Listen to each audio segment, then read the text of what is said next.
The Conservatives have been accused of a return to the nasty party as the row continues over the former Co-op bank boss and his links to Labour. Paul Flowers was arrested last week after being filmed allegedly handing over money for cocaine. The Shadow Home Secretary said there had been a real deterioration in the politics pursued by the Tories. Conservative Party Chairman Grant Shapps said the scandal raised questions for Labour. Mr Shapps told BBC One's Sunday Politics that there were conflicting reports about how much the Labour leadership knew about Mr Flowers' past, which included him standing down as a Labour councillor when adult content was found on his computer. Labour has said that Mr Miliband and Shadow Chancellor Ed Balls did not know why Mr Flowers had quit. The Co-operative Party is joined with Labour, with many opposition MPs representing both parties. Mr Shapps said, Labour, the party, certainly knew about these very difficult circumstances in which he resigned as a councillor. That's a thing the Labour Party knew about. If Ed Miliband didn't know about that,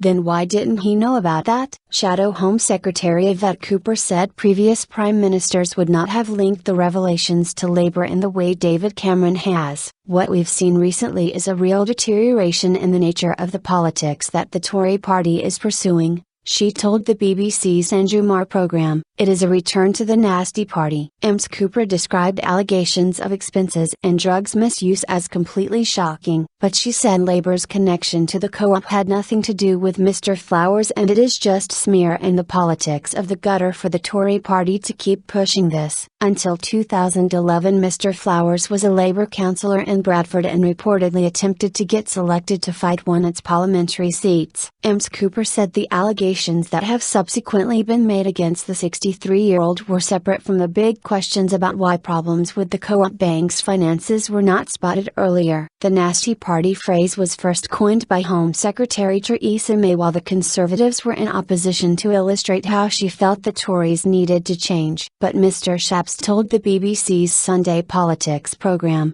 how this bank ended up being led literally off the rails. I think these are very important questions that need answering. To be accused of smears for asking the questions is ludicrous. The party has highlighted financial links between the Co-op and Labour, including loans and a £50,000 donation to Ed Balls' office. The difficulty that Labour has is they were the people responsible for appointing, or allowing Paul Flowers to be appointed on their watch. Michael Gove, Education Secretary on Labour's watch, writing in The Independent on Sunday, Labour leader Ed Miliband accused Mr Cameron of hitting a new low by using the gross errors of one man to impugn the integrity of the entire Labour movement. The Prime Minister has suggested Labour knew of concerns about Mr Flowers but failed to act on them. Last week George Osborne announced an inquiry into how the suspended Methodist minister was allowed to reach such heights at the bank, but Education Secretary Michael Gove insisted the opposition had questions to answer. The difficulty that Labour has is they were the people responsible for appointing,